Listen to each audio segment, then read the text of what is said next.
Olá, o meu nome é Tiago Gonçalves e dou-lhe as boas-vindas ao Dois de Conversa, o podcast da Liga Portuguesa contra o Cancro. Aqui falamos sobre saúde, com tempo, empatia e espaço para as emoções. Sempre com vozes que nos ajudam a compreender melhor aquilo que está a acontecer em cada momento. Neste episódio, vamos abordar um dos momentos mais transformadores na vida de uma pessoa, aquele em que recebe um diagnóstico de cancro. Queremos conversar não só sobre o impacto emocional, mas também sobre aquilo que acontece a seguir e que estratégias é que podemos adotar para, passo a passo, conseguirmos lidar melhor com esta realidade. E por isso temos connosco Maria de Jesus Moura, especialista em psico-oncologia e com uma vasta experiência a acompanhar não só doentes com cancro, mas também as suas famílias. Maria de Jesus, dê as boas-vindas ao Dois de Conversa. E começo por lhe perguntar, de acordo com a sua experiência, como é que um diagnóstico de cancro transforma emocionalmente a vida de uma pessoa? Bom, em primeiro lugar, transforma porque se trata de um fenómeno traumático, Uhum, porque a pessoa não está à espera, não é? A não ser que já esteja com algum tempo, com alguma ideia, que haja algo que possa estar a correr menos bem, mas que muitas vezes as pessoas até podem atrasar algum processo relacionado com o diagnóstico, porque estão com receio desse impacto e podem ter tido algum tipo de preparação prévia.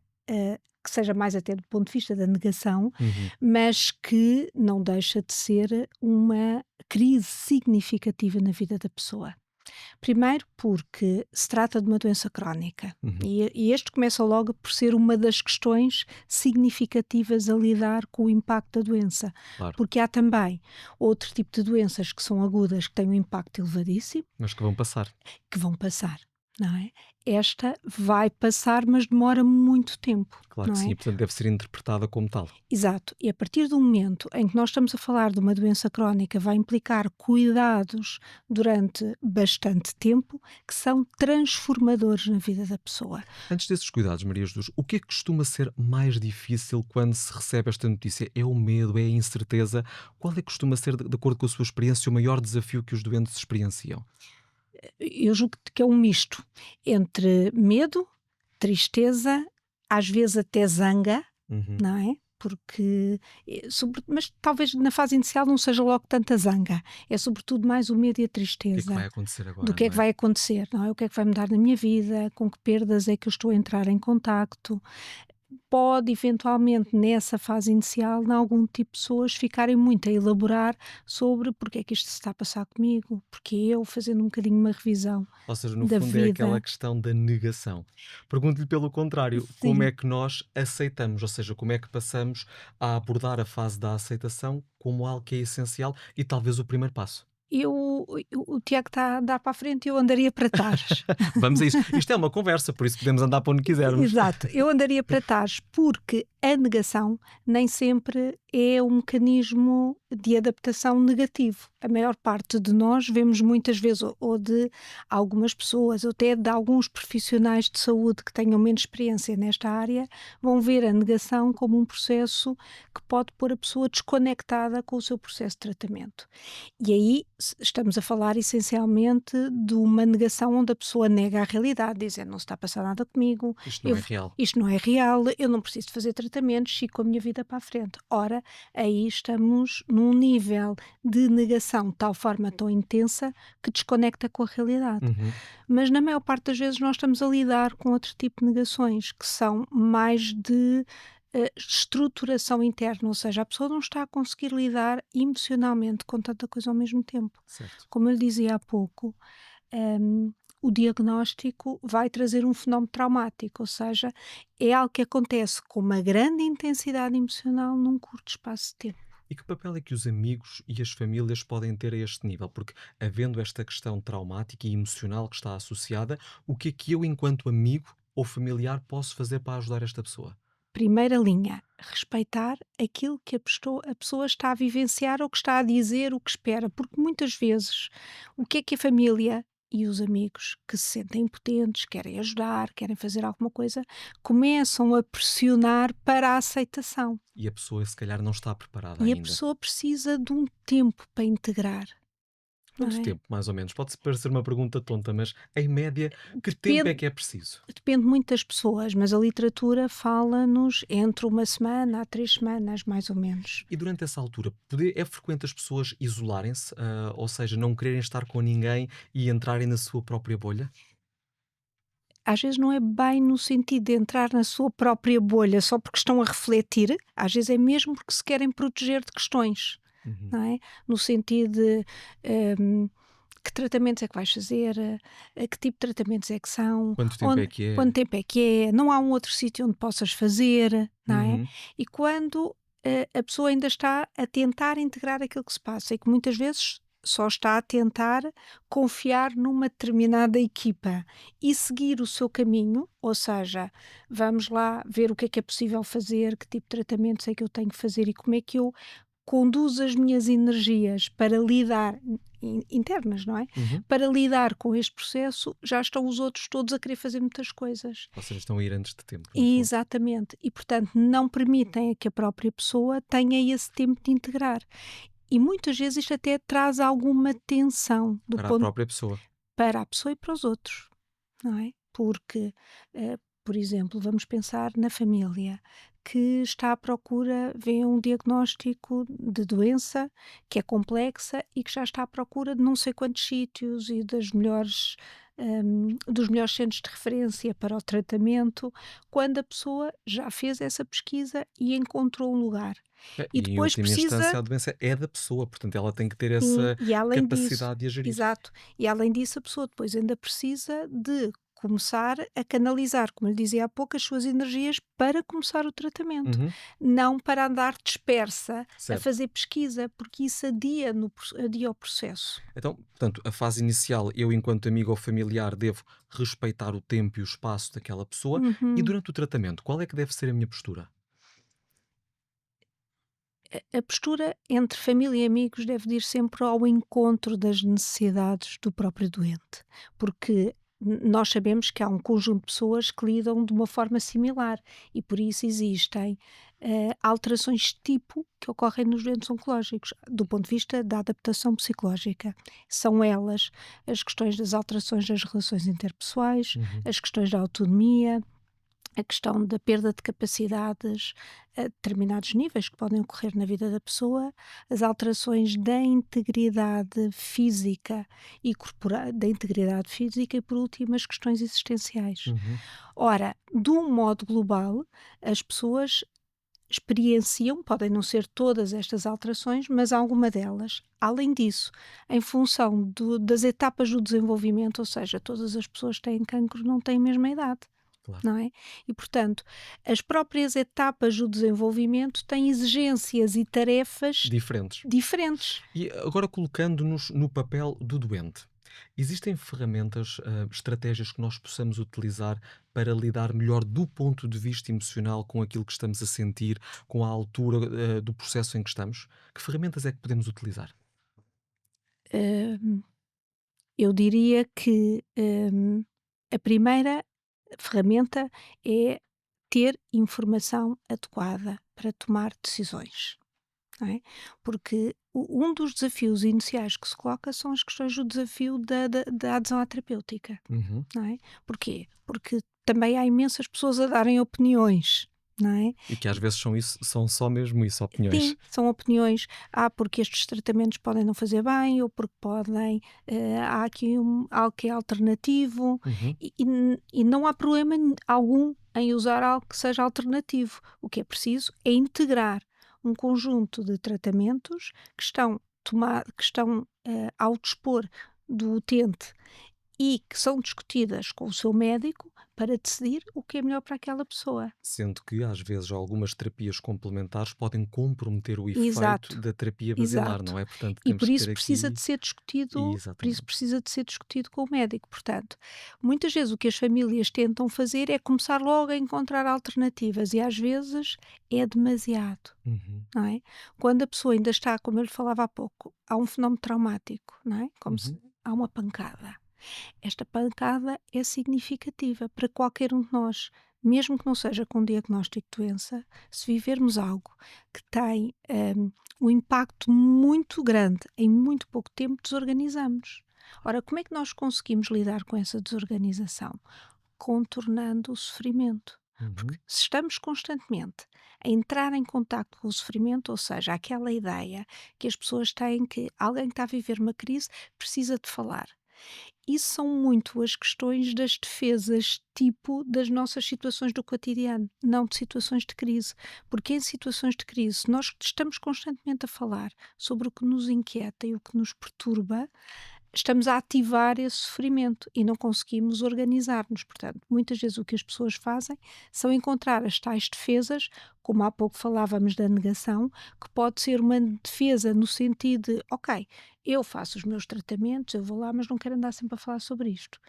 No entanto, existem outras ferramentas para lidar com o processo e essas ferramentas vêm, sobretudo, também da personalidade da pessoa, não é? Porque às vezes as pessoas dizem, ai, agora tenho que ser otimista. Ora, se a pessoa nunca foi muito otimista, Também não é fica fácil agora difícil, sê-lo, claro. porque estão a pedir, são as tais questões das exigências do exterior, estão a pôr o ónus sobre a pessoa, no sentido de, agora tens de ser otimista, agora não podes deprimir, porque há não sei quantos Só estudos o que tens dizem. de e o não podes Exato, acaba logo por trazer exato. tensão. E há não sei quantas pessoas que vêm logo dizer: "Ai, agora tens que ter cuidados com a alimentação, e agora não podes deprimir", porque há não sei quantos estudos que dizem que quem tem cancro que também tem a ver com isto. E isto cria uma pressão imensa para E a pessoa que está desnecessária. doente e desnecessária, porque nós, enquanto a nossa construção de pessoas, somos um conjunto de fatores, Uhum. físico, psicológico, social, cultural, espiritual, e portanto não há nenhum fator, hum, isolado, que é relacionado com as questões emocionais, que vá ter uma interferência direta nisto. Claro. Agora, o maior desafio é a adaptação à doença. E a adaptação é só no sentido que é um percurso que se faz devagar, não é rápido, não é? E a adaptação passa um bocadinho no sentido por a pessoa conseguir definir quais são as suas prioridades num determinado momento. E também, no fundo, para quem acompanha essas pessoas, há que respeitar esses timings e aquelas que são as prioridades daquela pessoa. Uhum, Mas estava a ouvi-la e dei por mim a pensar, Maria de Jesus, vamos supor que eu contacto com alguém que tem um diagnóstico de cancro e vejo que essa pessoa está a fechar-se sobre ela própria. uhum. Não quer falar, não aceita ajuda, apoio dos amigos, familiares. O que é que eu, enquanto pessoa que contacto com esse doente, posso ou devo fazer? Devo respeitar esse isolamento? Devo tentar contrariá-lo? Como é que me devo posicionar? Pode não passar efetivamente, por começar por contrariar, que é isso que as pessoas têm tendência Certo. para fazer, que é usar os seus recursos e pô-los ao serviço dos outros, não é? Mas aí tem que ser um bocadinho mais no sentido mais empático, que é reconheço que isto tem tido um impacto muito significativo e que a resposta tem sido esta. Uhum. Onde é que eu posso ajudar? A indagação, não é? É o dar a oportunidade à pessoa que está doente ou à família de poderem Expressar. se expressar, não é? Se nós vamos logo com alternativas, às vezes a pessoa ainda não se sentiu ouvida, já tem imensas alternativas no momento em que a pessoa, mesmo que seja muito diligente, mas está efetivamente muito perturbada com tanta coisa a acontecer ao mesmo tempo, que não consegue ter esse tipo de discernimento. Se perguntar direto ou constatar isto tem acontecido, onde posso ajudar? Quase que até trazemos alguma clarividência para Ok, aquela pessoa. e a pessoa consegue dizer. E a uma dada altura até pode só referir algo. Olha, neste momento preciso de silêncio. Ou preciso Ou de estar neste momento sozinho. preciso de estar só. Muito bem. Sempre que precisares de mim, eu estou aqui. Mas não te vou deixar só desacompanhado. Vou-te ligar daqui a 2 ou 3 dias. Certo, já Não para a é? pessoa também estar a contar e E perceber que tem exato, ali um sem apoio. ser a pressão, mas mostrando essa disponibilidade. E Maria de Jesus, vamos agora equacionar o seguinte cenário. A pessoa passou por um tratamento que foi mais ou menos longo, agora não é relevante, e está em fase de voltar à sua vida dita normal. Isto calculo que após um período de tratamento que pode ser intenso, como sabemos, pode trazer aqui alguma insegurança, alguma ansiedade envolvida. Que estratégias é que essa pessoa pode utilizar para transitar o mais serenamente possível para a sua vida laboral, para a sua vida social novamente? Eu julgo que a estratégia inicial é, desde o momento do diagnóstico e neste percurso de adaptação, reconhecer que há vida além da doença. E que a doença não define aquela pessoa. Exatamente. Não é? Portanto, há vida além da doença e, portanto, quando a pessoa precisa de ir fazer os tratamentos, não é? E está a lidar com os efeitos destes tratamentos, obviamente que está em maior contacto com a doença, certo? Tem de estar. Tem de estar, mas não deixa de ter relações com outras pessoas, não deixa de ter vida profissional. Aliás, há uma mudança significativa na nossa sociedade. Eu lembro-me que quando comecei a trabalhar nesta área, havia um conjunto de pessoas que, assim que recebiam o diagnóstico, entravam de imediato de baixa. Eu não estou dizendo se é melhor ou se é pior, Não, era uma certo? prática. Era uma prática. A maior parte dos jovens na atualidade, ou pessoas, ou do adulto, ou de um jovem adulto, quer continuar com a vida para a Não será frente. também essa uma forma de melhor lidarmos com a doença? Porque se eu mantiver as minhas rotinas dentro do possível, claro que há coisas que não Uhum, consigo manter, também é uhum. mais fácil ter um referencial de normalidade e lidar Claro, melhor com a claro, doença. porque as pessoas quando estão a trabalhar estão ocupadas com outras questões, não é? Quase que nem pensam tanto, Exato, e diria. se nós pensarmos que alguém que está doente, que passa dias, ou diria horas, dias, semanas, meses, em torno das mesmas questões, a uma dada altura é difícil da pessoa descentrar-se da doença. E quase que às vezes vai inflamar um determinado tema ou insuflar um determinado tema que de outro modo poderia ser visto de forma menor, não é? Exato, exato. O que também tem acontecido é que as pessoas, porque cada vez estão mais informadas e até por todos estes programas que são importantíssimos, que mobilizam a sociedade civil, Uhum. que empoderam os próprios doentes, no fundo, também vamos tirando cada vez mais, já ninguém na atualidade faz uma relação tão direta e deste estigma com o cancro, portanto, cada vez mais as entidades laborais também estão mais permeáveis a receber as pessoas e a reconhecer que pode haver 1 ou 2 dias após os tratamentos em que a pessoa está menos disponível para trabalhar, mas que repara numa outra altura, ou não Ou não. até, ou até no reconhecimento de já deste tantos anos à casa com tanta dedicação e Portanto, tanta agora cuida de experiência, ti. não é por 1 ou 2 dias que não possas dar esta resposta que nós vamos cobrar isso e portanto está tudo ok. Uhum. Trabalha os outros 3 dias por semana, Claro. não é? Olha, Maria de Jesus falou em respostas e acho que é agora chegado o momento de deixarmos um recado a quem nos está a acompanhar, dizer que a Liga Portuguesa contra o Cancro coloca à sua disposição, não só para esclarecer questões relacionadas consigo, mas também dos seus amigos ou familiares, a linha Cancro, disponível de segunda a sexta-feira, das 9 até às 18, nos dias úteis, e cuja linha é 808 255 255 ou também através do site da Liga Portuguesa contra o Cancro. Maria de Jesus, sabemos também que muitas vezes o tratamento associado ao cancro tem efeitos secundários Uhum. e que estes efeitos secundários não desaparecem, por assim dizer, imediatamente a seguir, a terminarmos os tratamentos. Como é que se lida, do ponto de vista psicológico, com alterações físicas, emocionais ou até mesmo na nossa imagem decorrentes da doença e do tratamento ao qual fomos submetidos? Bom, isso depende É de uma pergunta complexa, tem várias formas de resposta. tem várias formas de resposta, porque temos pessoas muito distintas, não Exatamente. é? E portanto, naturalmente, pessoas que, hum, a prioridade vai ser: "Vamos resolver esta questão e depois vê-se o resto". Tal como o que eu lhe dizia há pouco, que há pessoas que se centram nesta questão de há vida além da doença. Vamos lá, quer dizer, há umas pessoas que utilizam a linguagem de vamos lá combater isto, há outras pessoas que não gostam da expressão de que isto é uma luta. Bom, mas há efetivamente desafios internos para a pessoa lidar com todo este processo.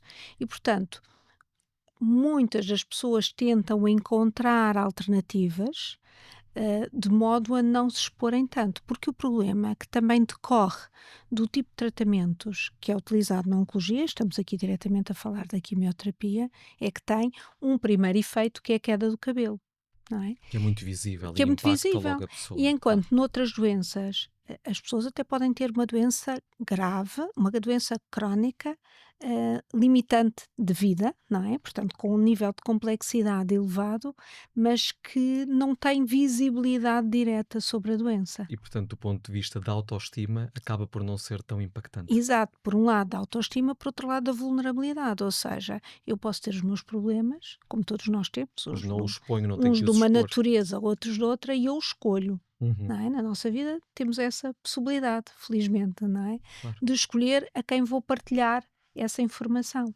Enquanto que, de algum modo, a pessoa de repente aparece ou sem cabelo ou de uma determinada forma, é uma exposição direta a este processo. Torna-se evidente o que está a Torna-se acontecer. muito evidente, e até no sentido de, se por um lado, hum, traz alguma compaixão, e que é importante, que é reconhecermos que aquilo que nós temos tem impacto nos outros, que sensibiliza os outros e que mobiliza os outros para nos ajudar, mas às vezes aquilo que as pessoas sentem é pena e comiseração.